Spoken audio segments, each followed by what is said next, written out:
Good morning, everybody. Hello, hello, hello. It is one day away from spooky season. How is everybody? Can everybody hear me? Yes? No? Purple? Eee! Oh no. Oh no. Okay. Why is oh my goodness, my BF with the microphone. I'm just like trying to adjust it like, hey. Hello, hello. Hello, Chrysalis. I see you over there on YouTube chat. Sadly, for some reason, YouTube chat.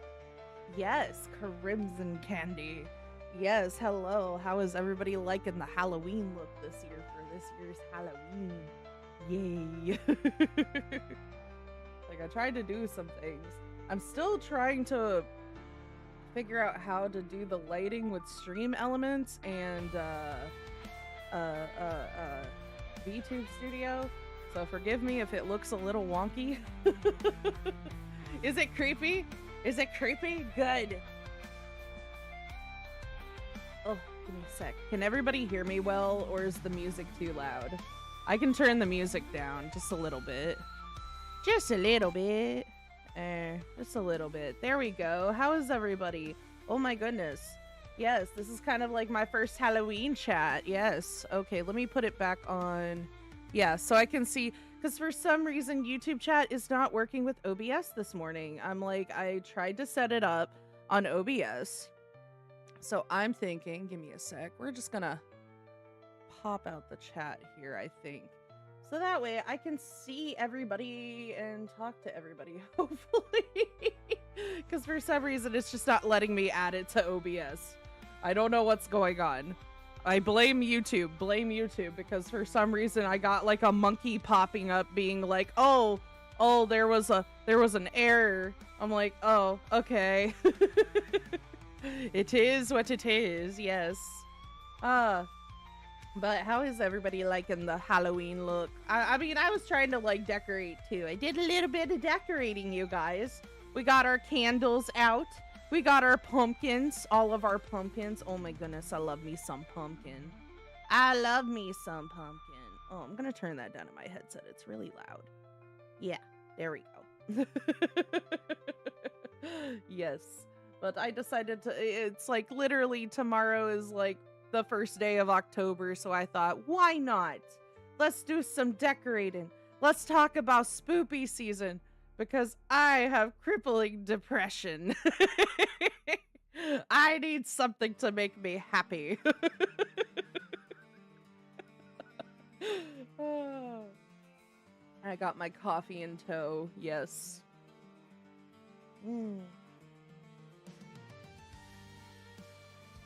I also I was gonna pull up like a Halloween questionnaire for like topics and stuff today, because why not?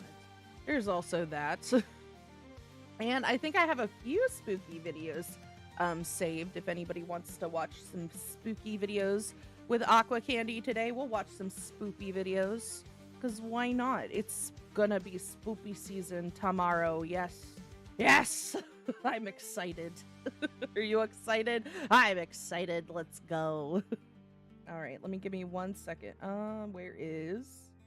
I'm looking for it. Where did I put it? Brain. Halloween. Topics of discussion. Yes, let's just click on that. Or why is that movie popping up? I tried to type in Halloween and it's the 1978 film that pops up in the Google search. I'm just like, okay. I mean, we could jump scare my mom today if that's the case. My mom is terrified of Michael Myers, you guys. Here's a daily dad joke. Why can't witches have babies? Their husbands have Halloweenies. Yes. Yes, give me all of your Halloween dad jokes today. I'm not gonna lie to you guys. I am just depressed this morning. I'm drinking my coffee to wake me up, and like, me and the BF we were just kind of down in the dumps this weekend. So I'm just like, no, we got Halloween coming up. We got spoopy season coming up. Let's go down the route of nostalgia with it. But yes, oh my goodness. I have a lot of memories when it comes to Halloween. Yes, Irish coffee, whiskey, or coffee. It's just plain old coffee. It's nothing special. I wish it was some special dirty bean water, but it's not. I wish it was. I would probably be 10 times more derpy on stream, wouldn't I?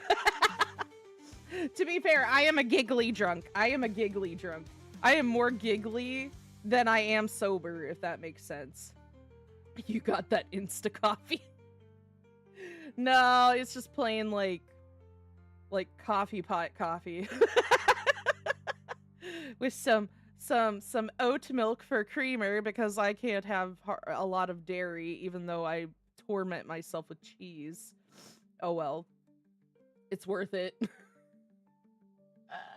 It's like I shouldn't be eating all the dairy, but I love me some cheese and ice cream. Like, damn it. But no, it's just got some oat milk creamer and some sugar cause I am sweet.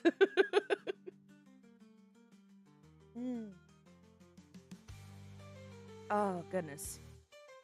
Okay.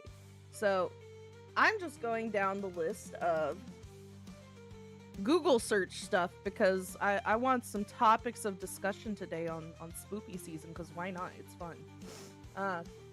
You got that coffee pot coffee that has 5 years of coffee juice in it, right? Right, though. Oh my god. We've been trying to... I gotta clean it. I gotta clean it now that I think about it. You reminded me. I gotta clean my coffee maker. Well, hello there, Mr. Mountain. How are you? How are you today? How is Mrs. Mountain? Welcome, welcome. We're just talking all the give me your best, like, everybody give me your best, like, Halloween memories and stuff, or your favorite things about Halloween. Anything pertain to Halloween, just throw it at me. Oh, I got a topic, skinwalkers. Of course you do. Of course, always the skinwalkers. Like, why? She's tired from the new wet meds. I understand, definitely. Sometimes new meds can like knock you out. Your description still from the boys stream. Wait, what? Oh, is it? Why is it doing that? Oh my god, YouTube. Why is YouTube doing that? I literally said it updated where it says Halloween chat. Yeah, I just popped out the chat from YouTube because YouTube's just having all kinds of like wonky stuff happening today. Cause like I can't even, so normally with OBS, I can take the YouTube chat and attach it to OBS, right? But for some reason, YouTube isn't letting me do that today. So, like, it keeps saying that there's all kinds of errors. So I don't know. Something on YouTube's part is just not going off right. Ooh, look up the Tennessee Werewolf Man. Oh, I think I've heard of that. Ooh, speaking of cryptids, you just actually reminded me of something, Mr. Mountain. I'm gonna show off my favorite cryptid, and then we will get to the Tennessee Werewolf Man. Is that what it's called? I think I've heard of that before. I'm not gonna lie, I think I've heard of that before because I've heard of things like the Jersey Devil, which that is like in New Jersey and stuff, and then like. I'm gonna show off my favorite, Mr. Mothman. Give me a second. I got one specific video of Mr. Mothman today for everybody. And let's see, where is it? Where is it? It's in my playlist, isn't it? Yes, it is. Of course it is. But yes, we're gonna do all the spoopy content today, because why not? And then I'll probably be doing some more spoopy videos. Ah, no! Why is it doing that? Pause there. All right. Yes, we got... Yes, this is from, I think, Thought Potato? Yes, the person is from Thought Potato. And they go over... Ooh, you could read the Vaporeon... Oh, copy pasta. Oh, creepy pasta? Yes. I could. Like, we could do all kinds of stuff. So I think today we're just gonna do Mothman first. And then... I wasn't expecting Mr. Mountain to give me an idea now that I think about it. I'm going to look that up too. Hopefully, maybe he has that in here, this one. So let me get to the mainstream. Yes, let us get to the mainstream. And let me make sure I still got my YouTube chat up here. Hold on. I am so sorry, everybody. if you were on YouTube chat today, I'm sorry if I don't get to your comments right away, because it's literally just being dumb today. It is literally being dumb today. Technology! Why are you doing this to me? No creepy pastas. No copy pasta. Copy pasta. Wait, okay, so I'm confused. You said copy pasta and I thought you said creepy pasta, but then you put no copy pasta. So what am I missing? Is that like a legit thing called copy pasta or something? Hey, we could always do a collab stream. Yeah, we could probably do that eventually. Of course. We gotta do some more collabs eventually. Yes, it's the copy pasta. Really? I've never even heard of that, but okay. That's a new one for me. Like, again, I am just old lady here. It's fine. Like, give me one moment. Hold on. This is from Thought Potato. Okay. Well, this is from Thought Potato, and this is the Mothman Biology Explained, the Science of Mothman. Yes. Yeah, but this time we put each other's models. Yeah, that's what I was trying to figure out. Like, that's, I have, like, the, tech for that, the Fuji tech, where it's, like, little PNG files that you can do for that. So I don't know how we would go about that. Like, I could probably have my BF send you like some links to the thing so you and Miss Mountain could probably set something up if you wanted to. Because that would be a fun thing to do. Because like, I think I already got myself like a little PNG file of like a little chibi version of Miss Aqua Candy here. So yeah, I could probably send that stuff to you after stream today if you want, Mr. Mountain. Because that's new technology to me too. So it is what it is. Okay. What was I doing? Oh yes. Okay. Go for it. Okay. Sounds good. All right. So Mothman. So we have Thought Potato. This is the Thought Potato. I'm going to pause my music here. Bloop. Okay. So, because I got to be a little more consistent, because I know me and my BF are trying to figure out how to make YouTube videos at this point. I've been streaming like no tomorrow, and he's trying to help me find the video editing services to like make more like YouTube content. So, all right, here we go, you guys. We're going to turn this up.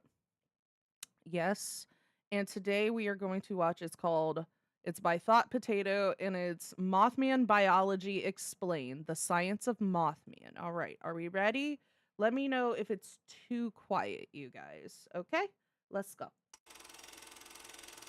Now I'm going to at least read this part. From the archives now stored at Angelwood University in Connecticut, the following recording was obtained as part of a collection that also included dissertations on the so-called human vampiric virus, human zombism virus, and more. These were just a few many recordings made in the mid to late 20th century, though their authorship remains unconfirmed. As before, what follows is the second of these recordings to stray from a viral contagion. Presented, uncut, restored, and released to the public for the first time. Got it. Good to know. Let's go.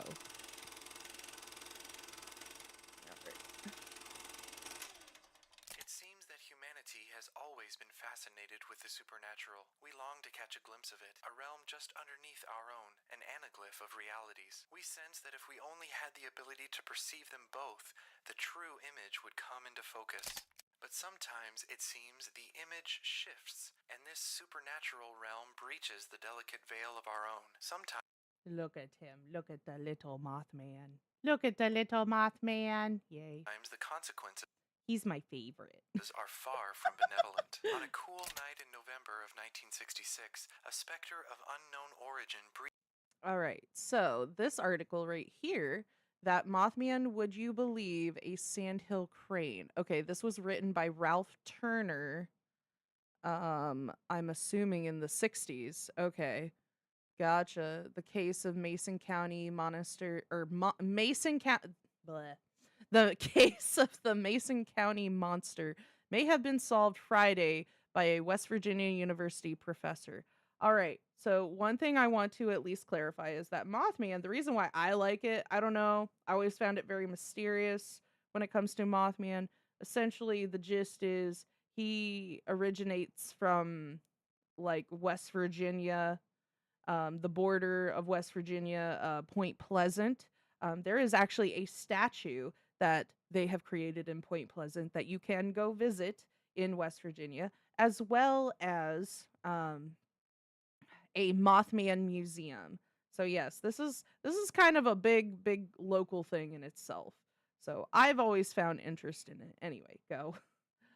I also wanted to pause to see if anybody wanted to read any bit of the article. Yes, there's so at least according to this article, Dr. Robert L. Smith, Associate Professor of Wildlife Biology, we're not going to read the rest of that, told Mason Sheriff George Johnson at Point Pleasant he believes the thing, quote unquote, aka Mothman, which has been frightening people in Point Pleasant area since Tuesday, is a large bird which stopped off while migrating south. From all the descriptions I have read about this thing, it perfectly matches the sandhill crane. So yeah, they thought it was a bird, you guys, but again, this thing, pictures of this thing is says otherwise, if that makes sense. Yeah, it's such a mystery. I love it, you guys. Okay, and we'll just continue with the video. Reached that God. very vale and descended upon the unsuspecting town of Point Pleasant, West Virginia. It would haunt that region for a year, a giant winged shadow, leaving witnesses with an overwhelming sense of dread and unease that persisted long after their encounters. At least, so the legends claim. Today, I will present my findings on this so-called Mothman, and rest assured the true nature of this creature is decidedly grounded in reality. And yet, as with many things I have encountered, there are shadows that the light of discovery refuses to dispel. Spooky. On the evening of November 15th, 1966, two young couples were driving along the outskirts of a wilderness preserve known colloquially as the TNT area when their headlights fell upon a spectral silhouette, an enormous white creature some 7 feet tall with enormous wings and glowing red eyes that instilled a hypnotic effect. Startled and deeply unsettled, the group drove away, and the creature followed. The thing shrieked overhead even as the speedometer approached 100 miles per hour. It didn't relent until at last they had pulled back into town. Dude, this shit is like my deepest fear. Like, I swear to God, I hate driving at night, you guys. Like, I hate it. I hate it to no end because I'm like, I swear to God, every time I'm driving down like any kind of highway at night, I'm like, I swear to God, every time my brain just goes to like something like popping out in front of me. Like, I'm like, please don't let me get jump scared by something freaky jumping out in the road. Like, please. I've only had a couple of times where it was like random like deer because like in Ohio and the West Virginia areas like deer are notorious for jumping out in front of you in the middle of the night and it's scary as hell. Anyway, go. The group escaped their harrowing encounter, but they would not be the only ones haunted by this apparition. Over the next year, this creature was sighted numerous times in the Point Pleasant region, often accompanied by ominous occurrences. One witness caught the beast in the beam of a flashlight, describing eyes that glowed like bicycle reflectors. This witness even described disruptions in his television signal, and Oh, fuck noted that that. his German Shepherd had disappeared. That is always the shit that freaks me out the most when something happens and then technology goes along with it. It's like, no!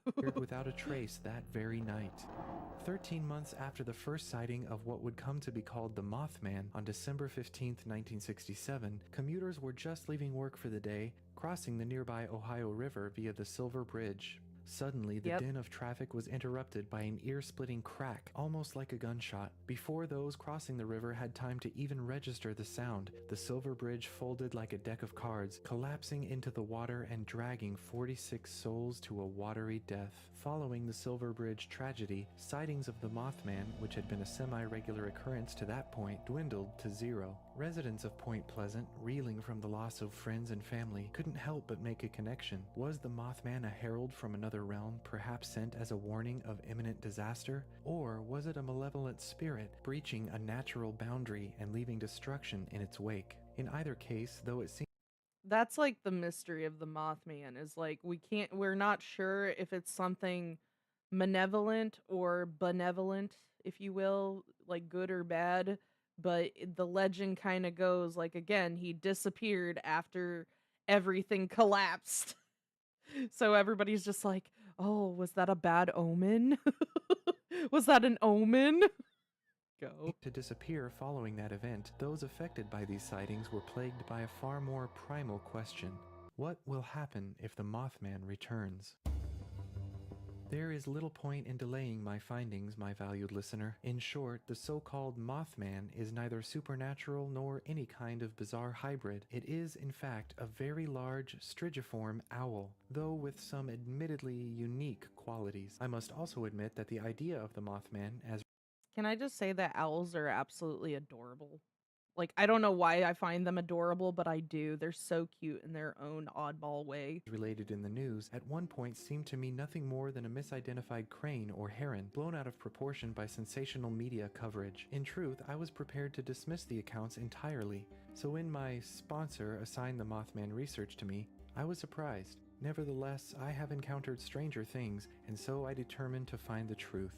I arrived in the Point Pleasant region days later, accompanied by my team and with some very sensitive equipment in hand. Perhaps needless to say, it didn't take long for locals to put the pieces together, and they met us. Yeah, and the funny thing is about the locals here, like, there are some friendly people, but this is like, I'm just gonna tell you, like, if you are from a big city and you come to visit Point Pleasant, like, it is very small townsy. Like, a lot of people don't realize it. Like, we're talking like Scooby Doo level, like small townsy. Like, think that like they visit in Scooby Doo. This would be summed up to that.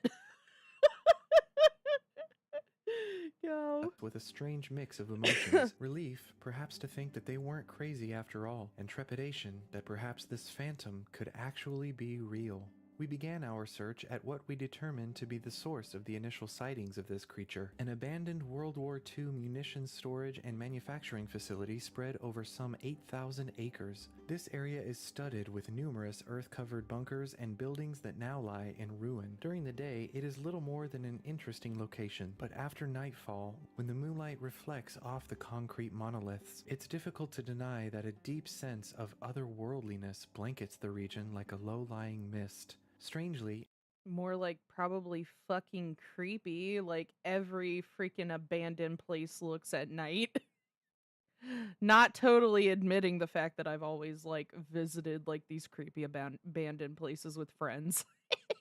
as Go. we conducted a survey of the regions within this TNT area, as it is known, we came across numerous deep tire tracks, dried and nearly reclaimed by overgrowth. In the same area, we discovered cuboidal structures of rusted bars, each with doors lying ajar. An uneasy silence fell over my companions and I upon finding these structures. They were clearly cages, though there was no evidence to indicate what they once contained. And so we returned to our work. The creature itself proved elusive for a time, but given that this presentation would have little purpose otherwise, you've likely guessed that we were eventually successful. Under the cover of night, we obtained an adult specimen and managed to perform a number of tests before our time was cut short. But while my colleagues were content to consider the mystery solved, I dare not hide the truth from you, my valued listener, and to claim that no questions remain regarding this creature would be a great disservice. What follows is a complete account of what we discovered over the course of nearly 2 months.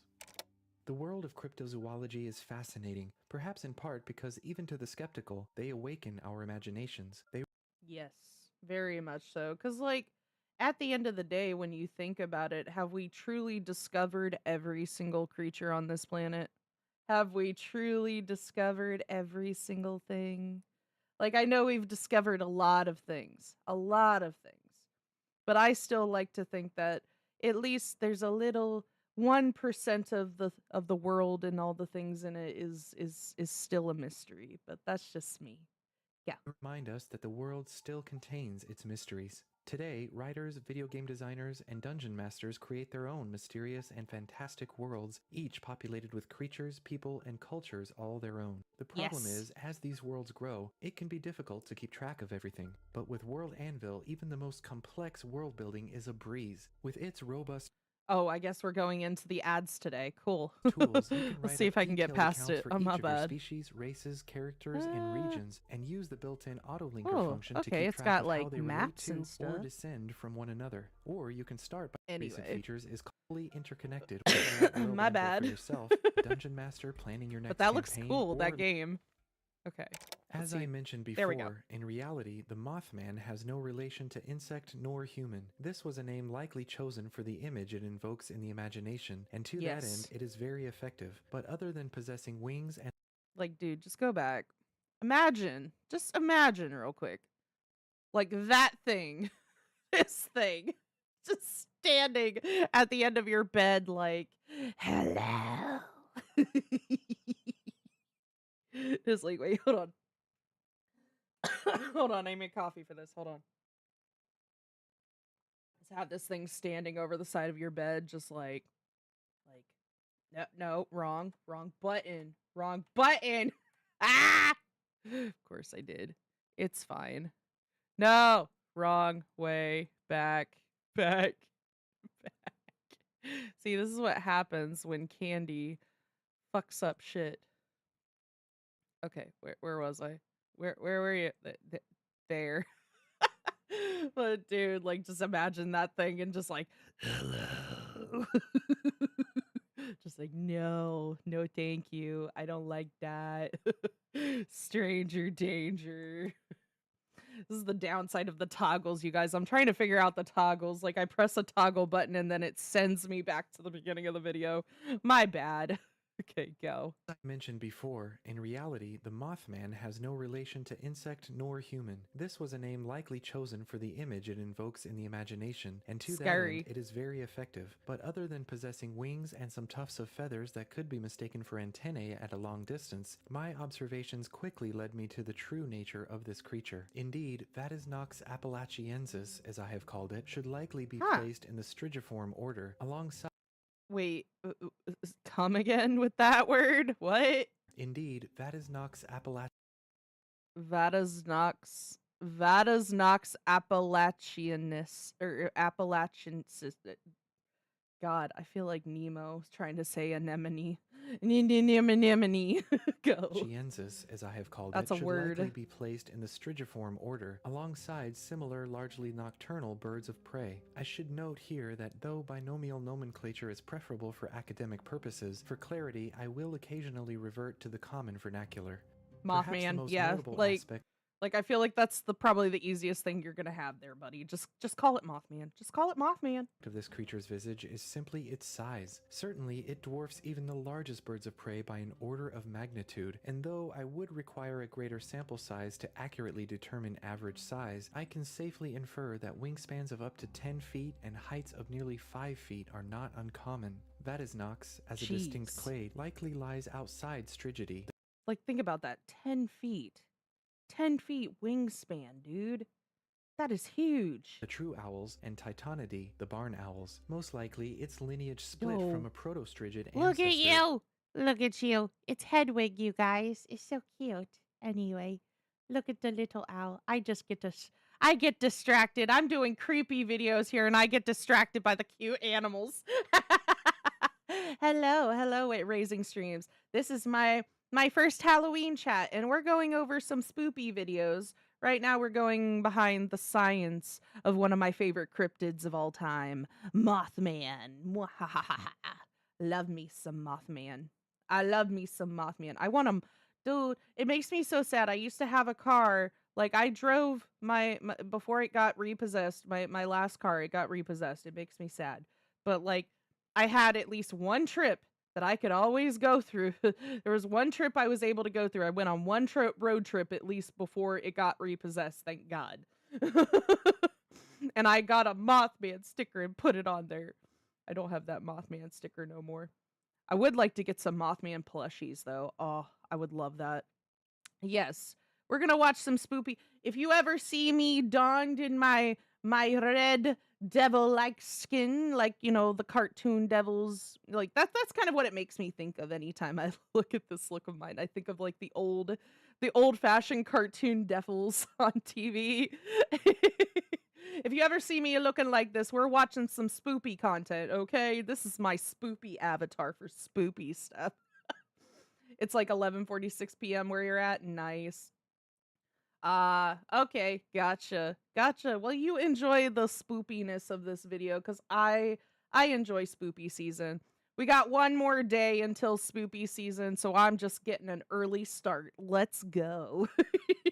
Go. In the early to mid Eocene, this progenitor likely bore traits similar to Sophornithidae, which lived in the Paleocene. Interestingly, the latter order were largely terrestrial, and many scientists consider them a kind of proto-owl, if you will. This lineage retained anatomical adaptations that allow it to traverse both land and sky with ease, making it extraordinarily well suited not only to its environment, but also to remaining hidden from human view seemingly at will. And so we will begin our assessment of the Appalachiensis anatomy with these very adaptations. Under the cover of night, any unfortunate soul who finds themselves wandering the Mothman's hunting ground would likely never see, much less hear, this predator approach. In the pitch blackness, Appalachiensis watches from a high perch among large branches, carefully selected to conceal its silhouette. Upon locating prey, it descends airborne, silent as the grave, snatching its prey up with massive talons and stealing it away. In the eerie silence it leaves behind, all that can be heard are its victims' cries, slowly fading into the darkness. Oh my god, why did that make me think of Deliverance?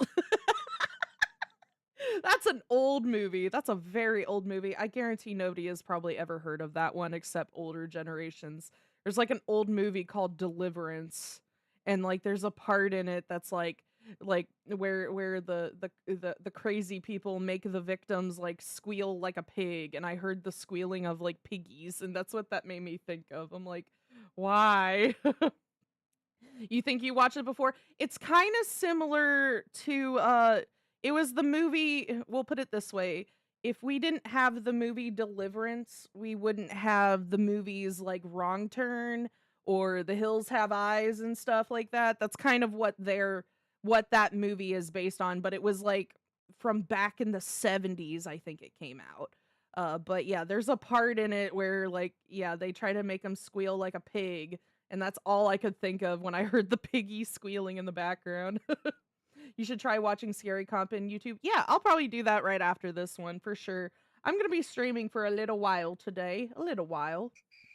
So we'll do some scary vids Appalachiensis too. achieves this silent flight through several impressive adaptations suited to its nocturnal hunting pattern. Its feathers are large, though with fewer radiates and smoother edges than other birds of prey. Its remiges, or flight feathers, in particular, display serrated edges that reduce airflow disruptions, effectively dropping sound levels to frequencies so low that its prey never hears a thing. But while its feathers are remarkably adapted to silent hunting, its wing structure exhibits far more unique anatomy. Amazingly, Appalachiensis is able to utilize its wings for arboreal and even occasionally terrestrial locomotion. This is accomplished through several adaptations. First, its second and third digits extend outward from the main body of the wing, each distal phalanx covered in a keratin sheath. These claws are similar to those found in the South American Hoatzin, but unlike these distant relatives, its claws persist into adulthood. Second, in contrast to most other modern avian species, Appalachiensis possesses greatly enlarged muscles in the pectoral girdle, including the pectoralis major and supracoracoideus. This, along with a relatively shallow and rounded glenoid fossa,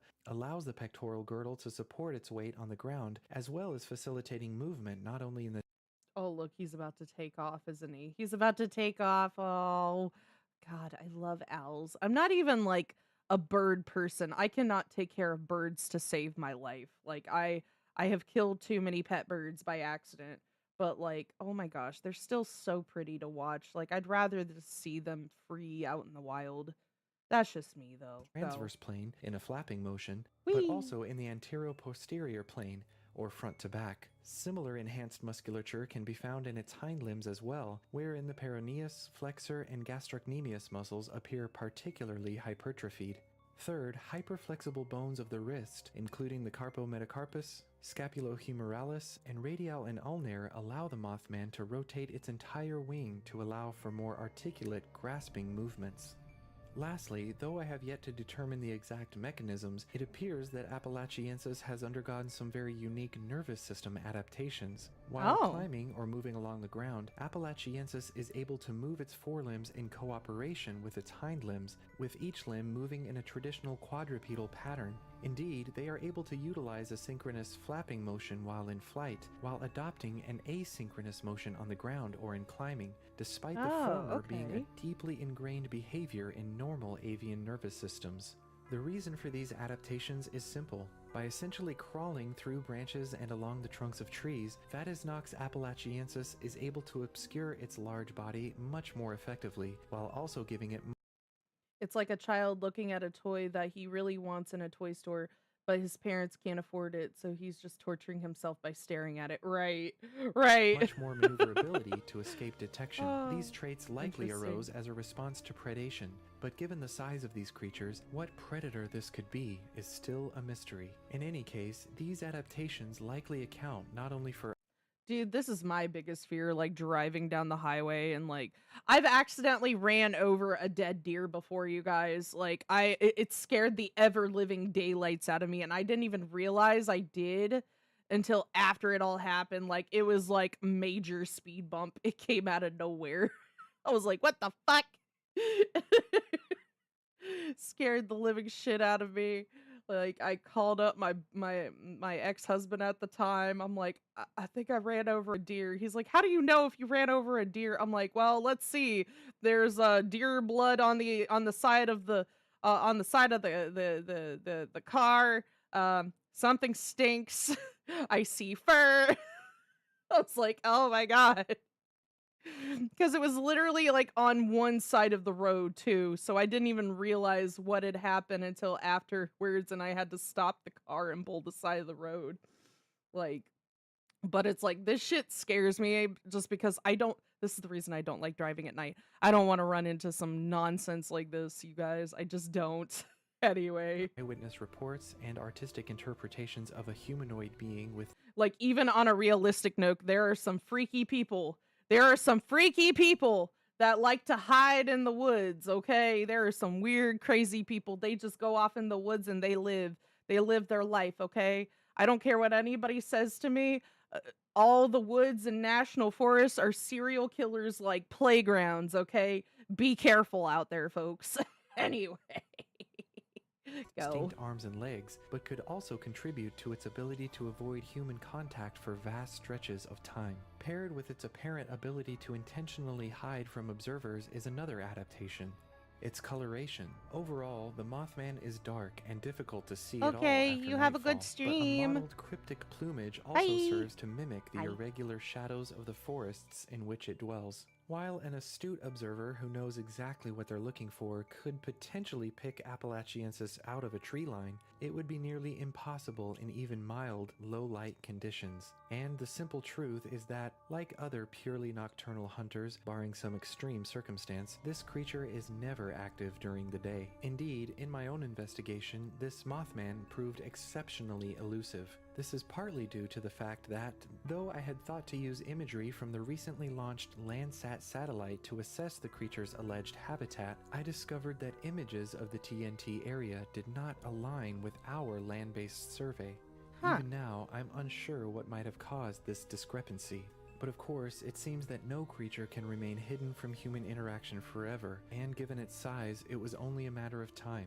When it has been observed, witnesses report other strange morphological features, such as glowing red eyes. This can be explained in two ways. Contrary to the now popular belief, most eyewitnesses have not described glowing eyes as such, but rather simply that they were red. Like other nocturnal species, Vatisnox appalachiensis has a specialized layer of tissue located behind the retina called tapetum lucidum. This is the cause of the characteristic eye shine found in many animal species and is likely a partial source of the Mothman's glowing description. But more specifically, Appalachiensis displays a unique blood red coloration on its face, which may be a more direct source of the legendary description. This vibrant coloration is unusual in nocturnal creatures, but it may serve a purpose in sexual or confrontational displays. Now, my valued listener, if you've heard of the Mothman before this presentation, you've likely heard certain stories.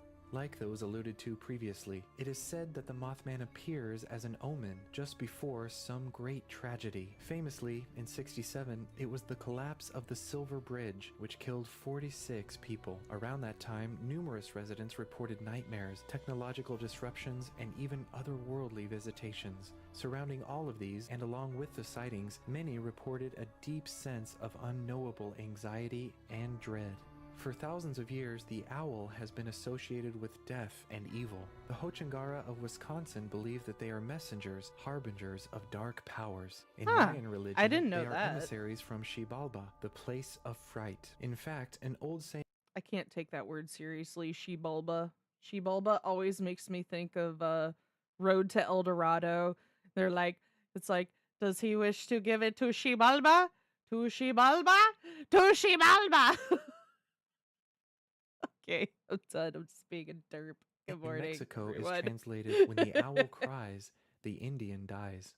Aw. What is the source of these ominous associations? Could there be some truth to legends such as these and many more around the globe? I posit, my valued listener, that the Point Pleasant reports, and perhaps even the ancient legends, can be fully explained by scientific means, as represented by the mysterious Mothman.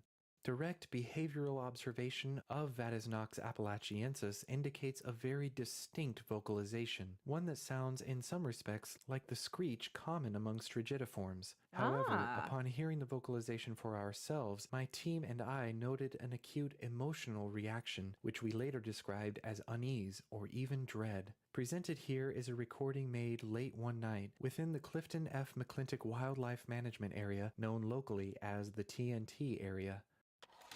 Oh.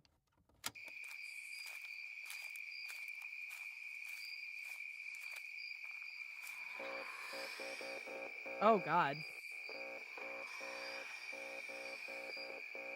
I mean, at the end of the day, that could be chopped up to wildlife as a whole. Cause, like, dude, there have been times that I've heard, like, recordings of, what is it?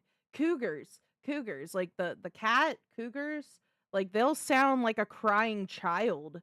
And so, like, this does not surprise me in the slightest, if you want me to be honest, you guys.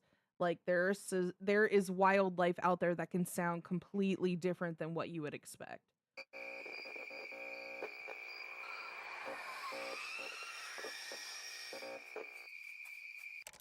I could see that being a screech of an owl, though.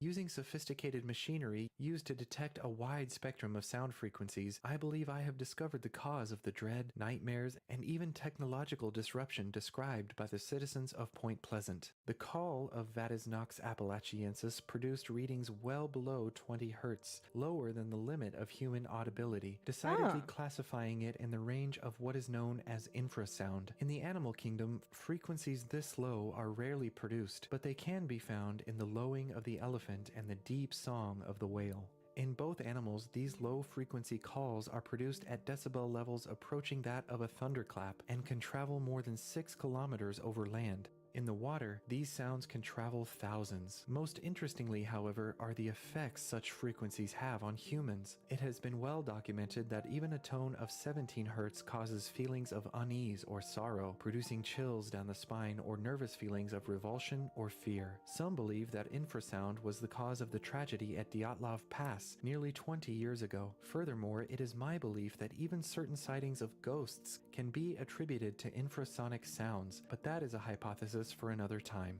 My own examination of Appalachiensis vocal system revealed that the syrinx, the equivalent of the mammalian larynx, is greatly elongated for its body size. This alone allows this creature to produce sounds in frequencies below the threshold of human hearing, and which carry for far greater distances than those in higher frequencies. Evolutionarily speaking, the reason for this ability is as yet unknown to me, but at this time I suspect that this isolated I mean, it's probably that size so it can carry that sound out. Cause like how humans can like project the noise that they make when they speak.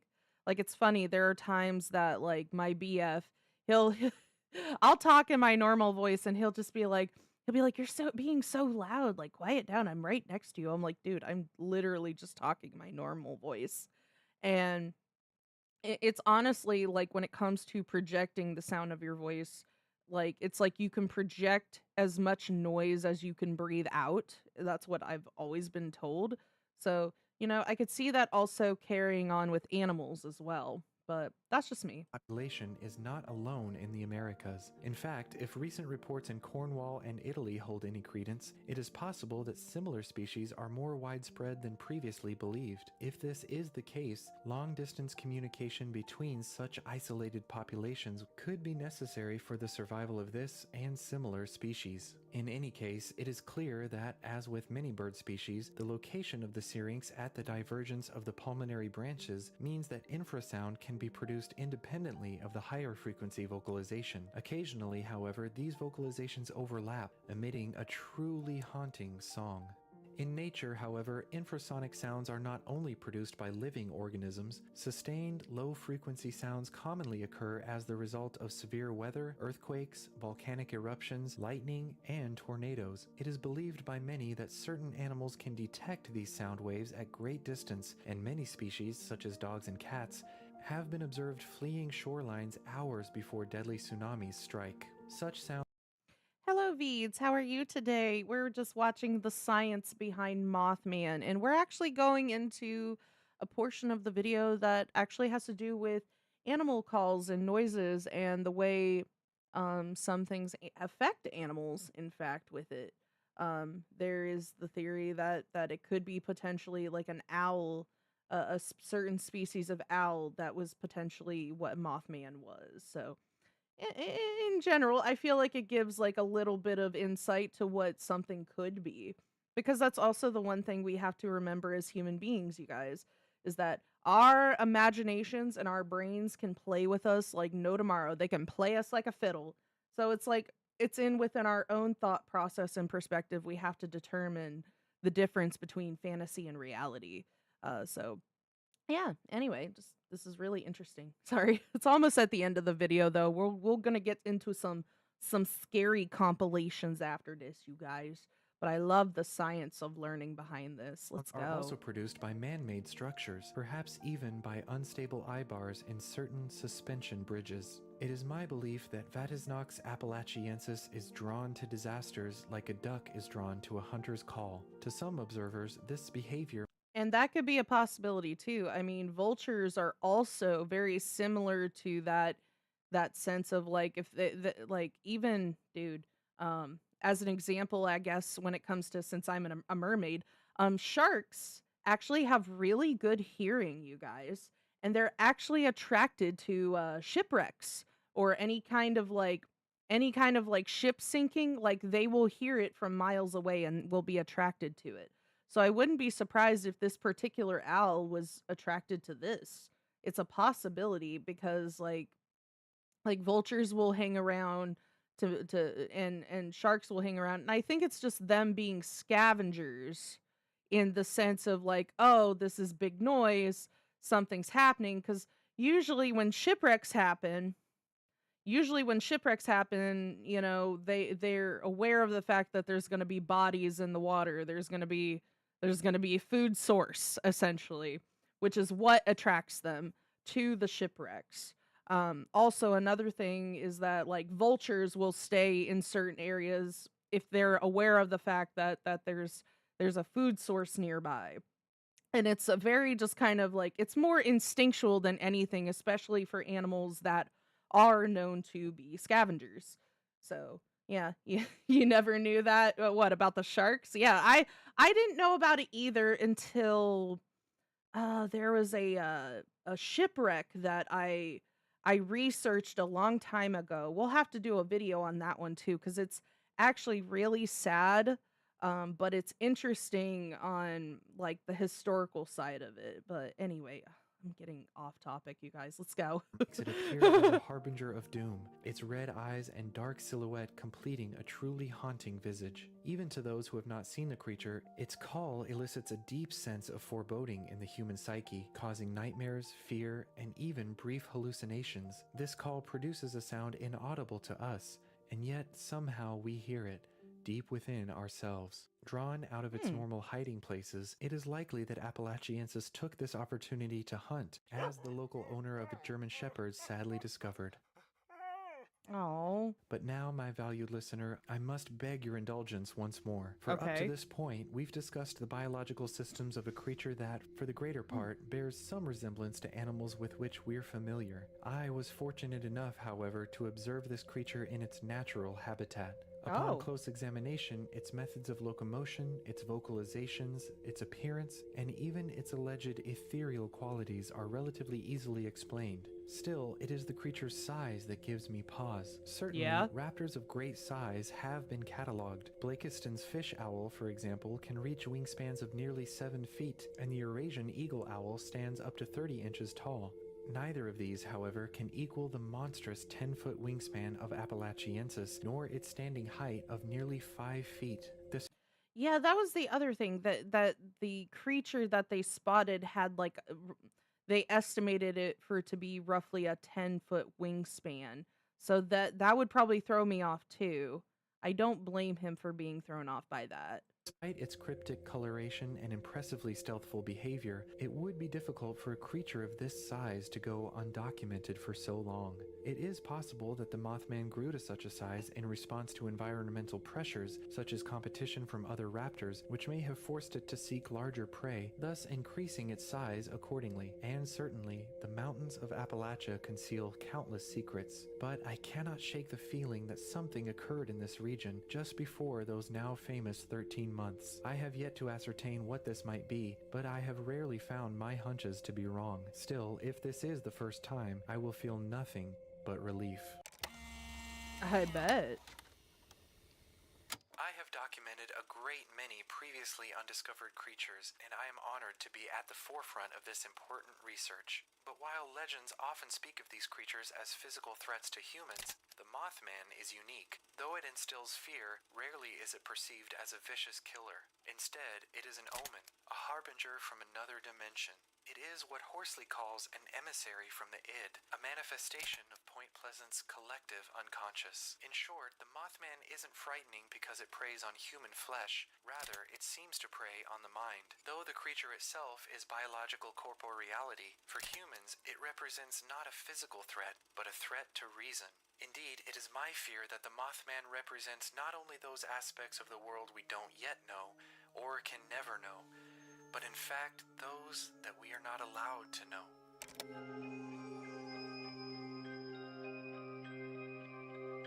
And that is the biology. And that is the biology Mothman explained.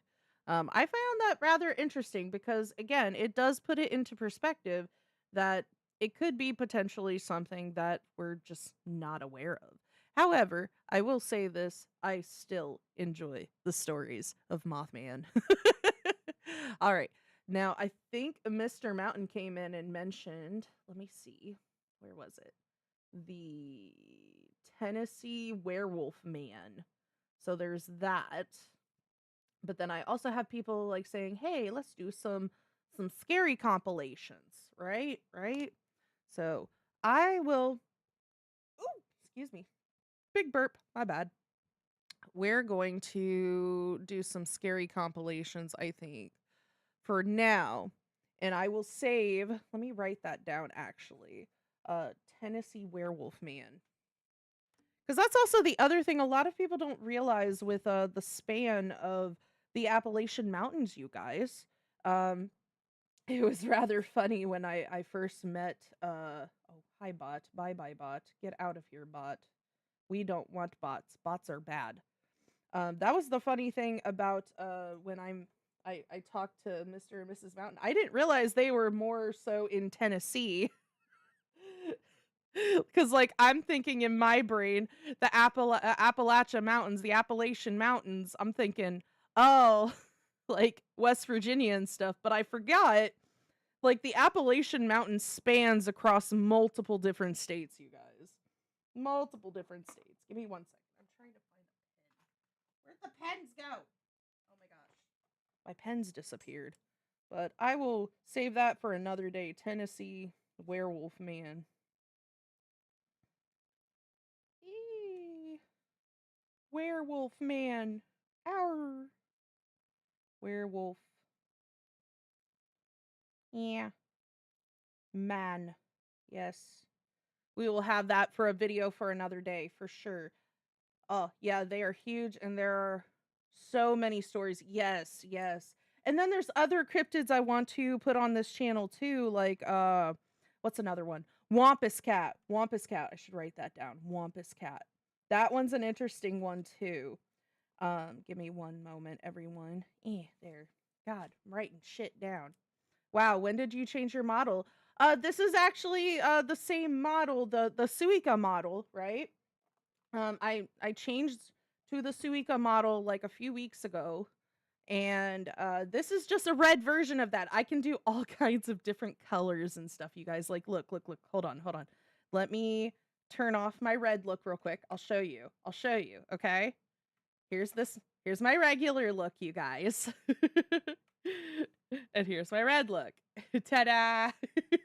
I can do all kinds of different things with this model. It's so much fun. I have different looks that I've been trying to come up with for future videos, indeed. All right, let us get into I got my scary content list, you guys. So we're gonna go with, let's see, what's the next one I got for Halloween? Because it's spooky season. We need some spooky stuff. I wanna be scared pantsless, like you guys. Not that I'm wearing any, because I am mermaid. I don't need no pants. Kidding, I'm kidding. Oh yeah, that's another thing when I blush. Here, I'm gonna show you guys when I blush with this one. Look at it. Like, I have white blush on my face. This is what happens when I blush. It's like it just turns like a whitish yellow color. It makes me think of what is it? What is it? Oh, Lucifer from Has Been Hotel when he has like the gold blush. Yeah, for some reason it does that. All right. So this one's nuked. Okay, so I'll get to this one cuz I got it saved in my list, I think. Yes, maybe. No. Yes, I do. Okay, so that was Thought Potato.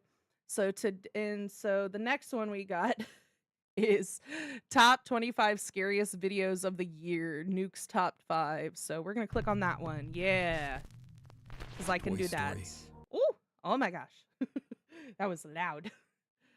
But yes, for this next one, we got top 5 scariest videos of the year for Nuke's top 5. And sometimes people have seen in the past where I can pinpoint where people are faking shit. So let's see. You love Nuke's top 5? Me too. Me too. I feel like it's one of those options because it's so hard to like react to stuff here on YouTube, you guys, because like I have to be careful of like copyright. I have to be careful of all kinds of different things. But Nuke's top 5 is a pretty decent one that I can react to because I know I've seen a lot of other VTubers use it too. So let's go. Spoopy stuff. Yay. Oh, first story, Toy Story. Oh boy. We were messing around with my little sister's camera. And we just found something like it's weird. It's weird. Is it? It's a normal Tuesday in October, around 6 p.m., when a young girl takes out her camera to record her new toy collection and talk about her day. Yeah. What happens next is downright chilling. I think I've seen this one, but we're gonna watch it anyway. Hey guys, today I'm going to show you my Skibbity Toilet collection that I just got today. Dude, why? Why do we have to? The fact that Skibbity Toilet is a plushie now is a problem. Like, this is what's wrong with society. Anyway. Like, this child, like, oh my god. Anyway, go.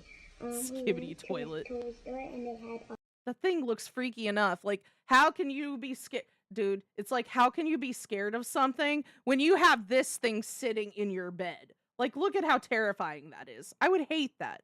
Just, like, be sleeping in my bed, roll over, and see that thing in my face. Like, no thank you. Anyway, I'm done ranting. all of these things, like this cameraman, these tiny little action figures, this big Skibbity Toilet, and these ones. And That one's even worse. Okay. 2 minutes later. I saw my friend the other day, and we went on a walk, and we also got ice cream that day, and I'm having a lot of fun. Oh. Did you see something, honey?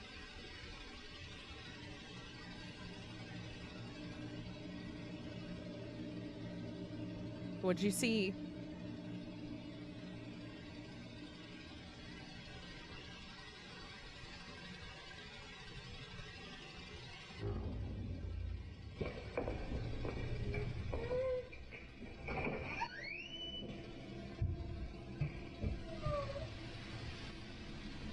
Okay. She saw something. Uh-huh.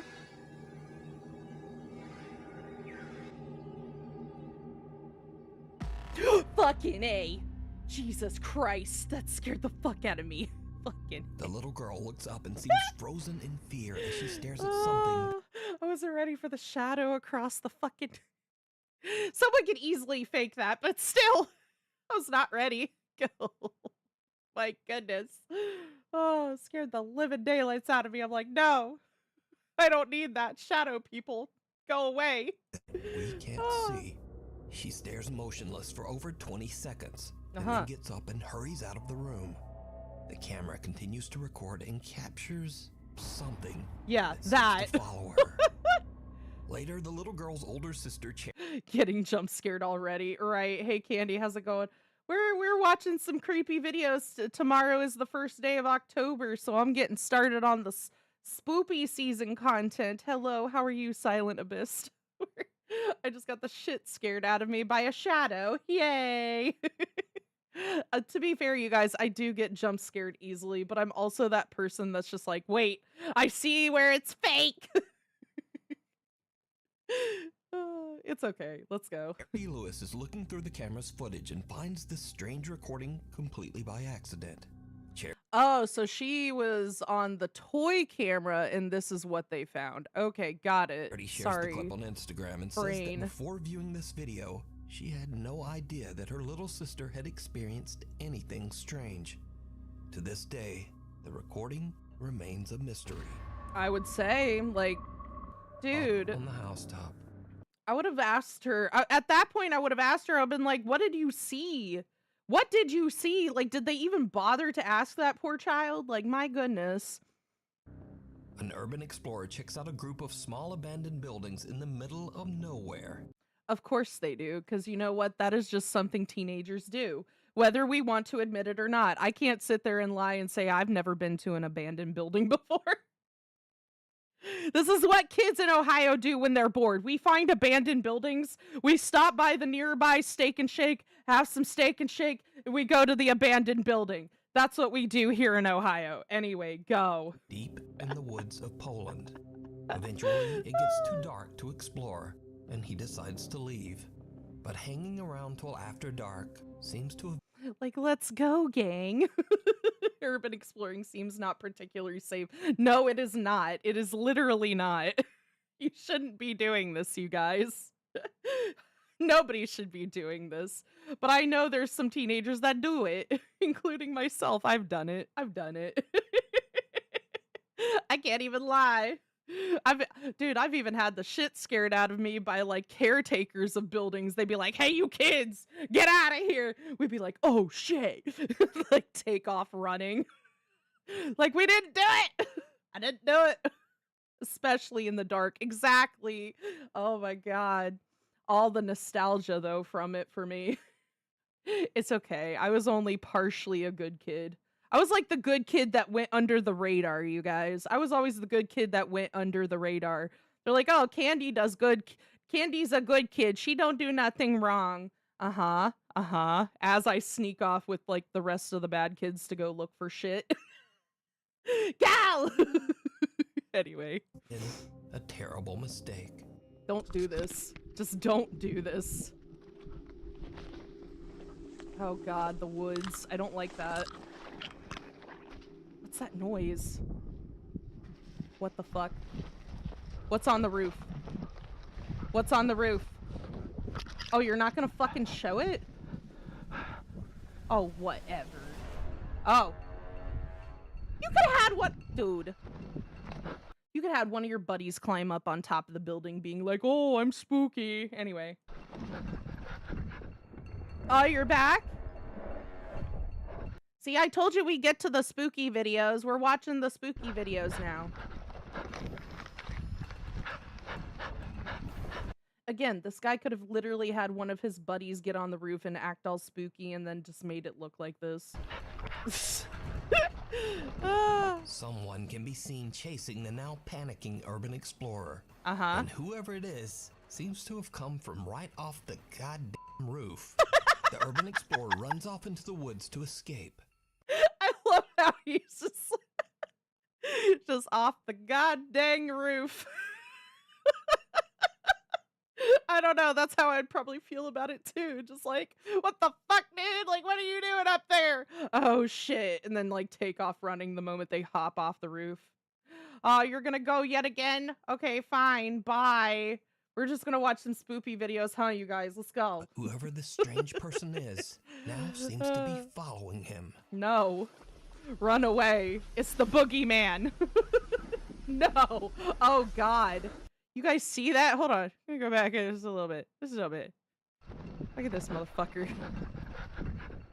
Just like up there hiding in the distance. Yes. Hell no. Hell no. Get the fuck out of here. Someone can be seen chasing the now panicking urban explorer. And whoever it is seems to have come from right off the goddamn roof. The urban explorer runs off into the woods to escape. But whoever this strange person is now seems to be following him. I love that line. Off the god bleep roof. Run away, it's the boogeyman. Now. We don't want you. Go away. Stranger danger. No. Oh god, no. Fuck that. Fuck that. No. Yeah, exactly. This is why you don't... Oh god, no. Now granted, he could probably just be having his buddies and faking this and shit, being like, hey, make it look like you're chasing me, blah, blah, blah, right? Or the other half is they went and explored and turns out Mr. Serial Killer was already there. Again, this is why you should never explore abandoned places, you guys. You never know what you're gonna run into. Go.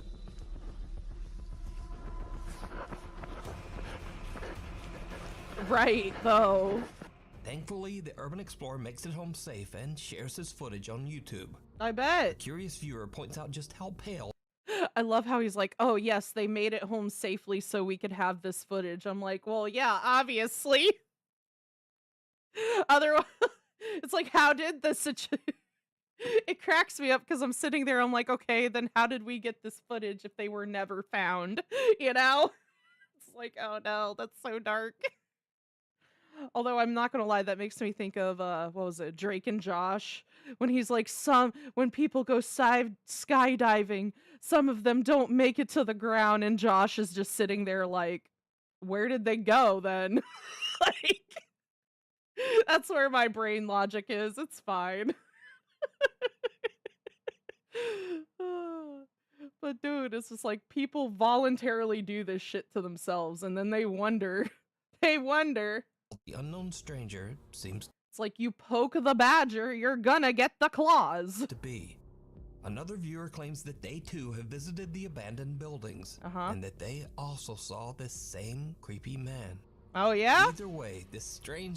Again, it's probably that man, it's probably a homeless man hiding out. I wouldn't be surprised with that situation either. Like, dude, leave that man be. Whoever that man is, you don't need to be going and pestering him. You gonna end up in a bucket of toxic waste somewhere. Shit. The guy swooping down from the roof to chase the urban explorer away is truly creepy. And it seems like something right out of a horror movie. Yeah, I bet. Like, I know we laugh at horror films all the time, but like, dude, it's like they are giving you a message. Like, don't be exploring these places. Otherwise, you're gonna find shit. I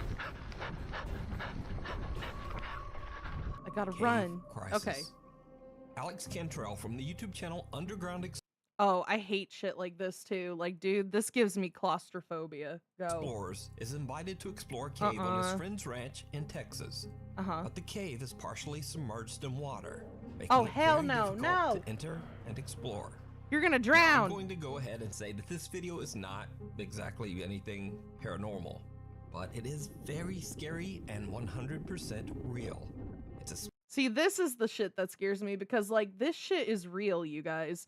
And people voluntarily will go down in these caves. I'm like, you realize these caves could easily get filled up with water. Like, already, like, you guys are up to, like, what?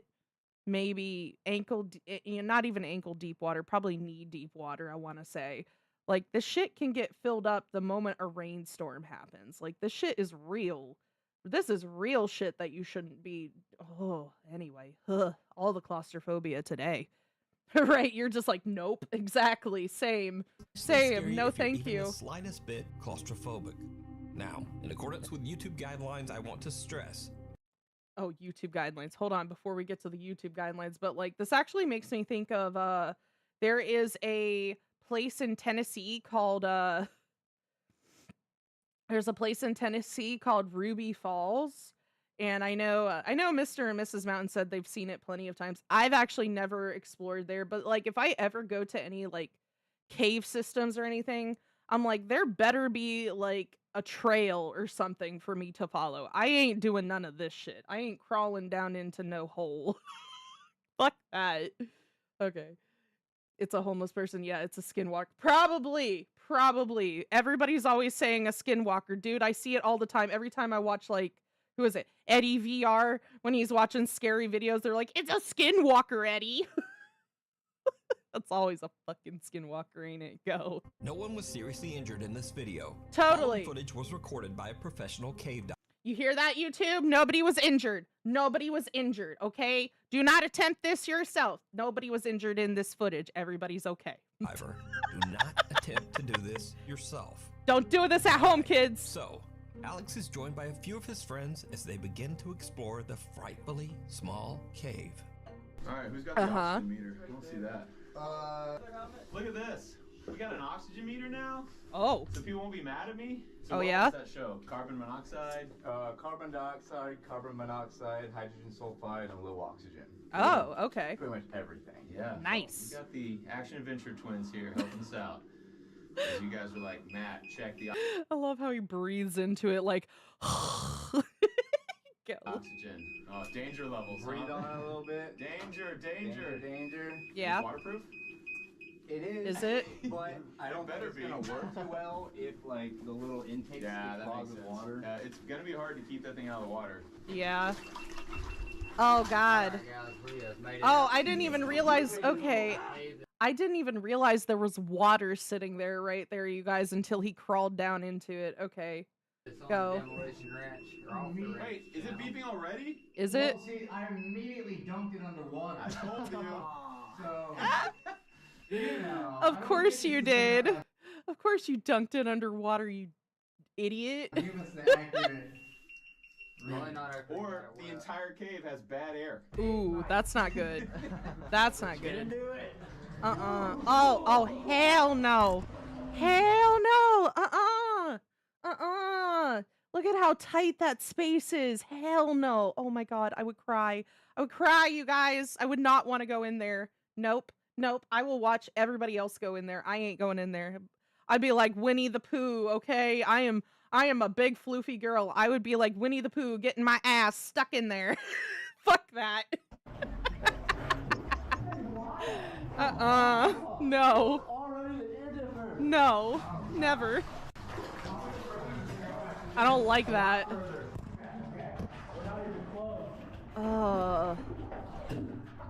Oh, the passageway becomes smaller.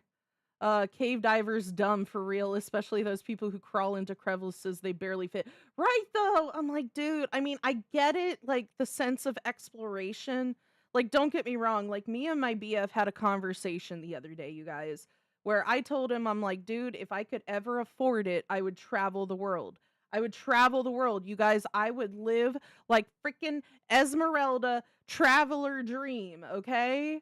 Like, that has always been my dream because I want to meet new people, I want to go to places, I want to see things, but like this kind of shit, absolutely not. I am not going all the way to a foreign country just so I could crawl into a hole. Like, absolutely not. Like, I want to see other things. God. People be crazy with this shit. As they work their way deeper and deeper into the cave, the passageway becomes smaller and more claustrophobic. Yeah. Eventually, I bet. there's barely even room to breathe above the murky water. I don't like that. Goes horribly wrong. Oh God, don't tell me that. Are they stuck? Are they fucking stuck? I love that they're saying this is intense. Yeah. Let me guess, the water rose up and y'all are stuck now because of the damn water levels. I wouldn't be surprised. That makes me feel good, because I'm scared in here. And I'm like, what if these guys just come in and they're like, oh, this is a piece of cake. Let's climb it. No. You're idiots. No. Yeah. No. Absolutely not. Don't do this. Mm-mm. So much water in my ears. Ah! Don't tell me that there's water in your ears. Water in my eyes. Mm-mm. Nice right about now? No. Yeah. I got so much water in my nose. Good times. Good times. I love how the guy in the back is just like, yeah, good times, good times. Hopefully we don't die. Just like, could imagine all of them afterwards sitting around a campfire like, remember the time we almost got stuck in a hole and drowned? Yeah, that was great. Go. Does it really go Oh, Is he under? no. Oh. Oh, is he struggling? Oh no. You better be okay there, buddy. This is the waiting area. This is the waiting area. Oh God, no. No, I don't like that. Are you going, Jacob? Oh, he just bailed. Oh shit. What the? What the fuck? Hold up. What is happening? Did the water fill up? Dude, I'm telling you, this is why you shouldn't be doing this shit. Morons. No. Oh my God. Is he okay? Please tell me he's okay.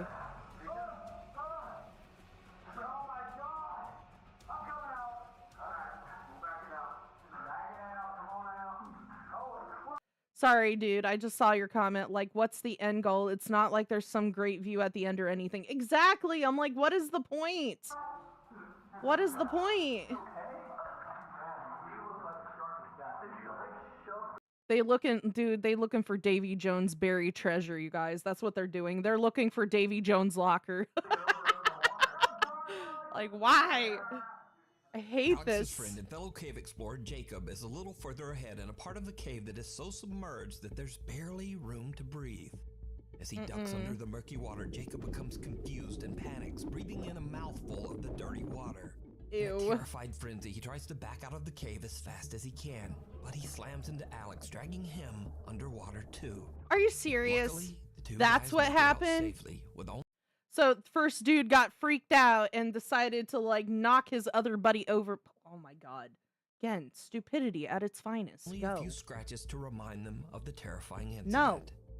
This video once again goes to show that sometimes people, even your own friends, can be much scarier and more dangerous than anything paranormal. Yeah, And if I you're don't in know a about you, but just watching dude, it's like I tell my kids all the time. I'm like, it doesn't like it's funny because like my eldest Goobies, she'll be calm in a situation, but she ends up like in a panic situation, she'll start bringing on the waterworks and start crying. Versus the 6-year-old Miss Leia, she will like she's the one that'll go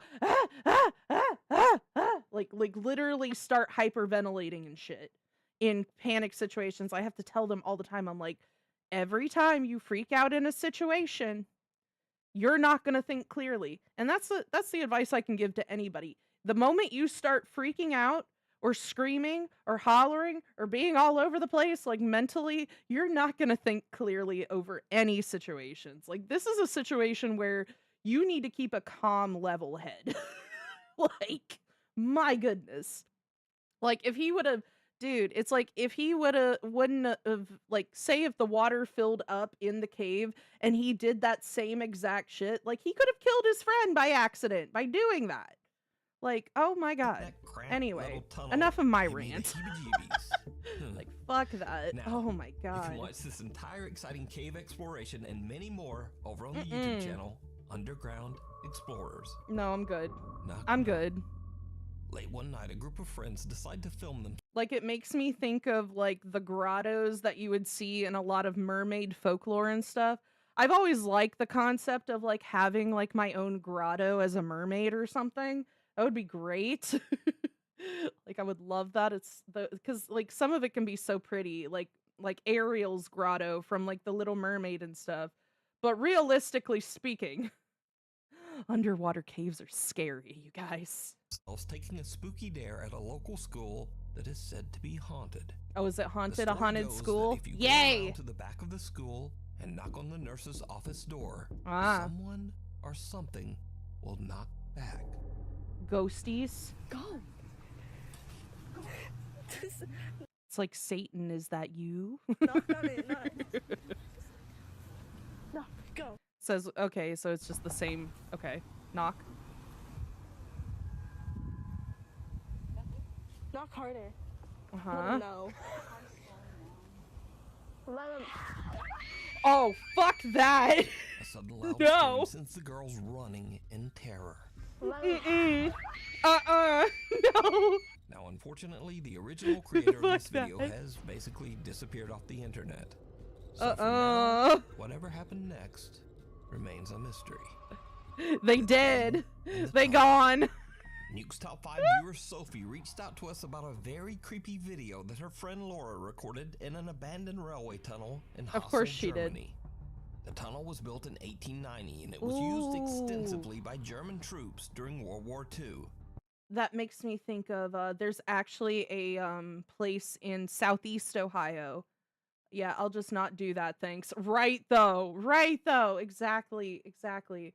Oh, dude, this reminds me of, there's a place in Southeast Ohio. It's towards Nelsonville, a small town called Nelsonville and stuff. It's called the Moonville Tunnel. The Moonville Tunnel. If you guys ever want to look up creepy stuff or stuff about ghosts and paranormal, that's another one that's in Ohio where I live. It's called the Moonville Tunnel. It's an interesting one. Anyway, but this is not that. This is a different one. Okay, go. So, on a weekend trip, Laura checks out the historic old abandoned rail tunnel. Yeah. She's recording with her phone when she captures what is maybe one of the weirdest clips I've ever seen. Oh, yeah? Check it out. Okay.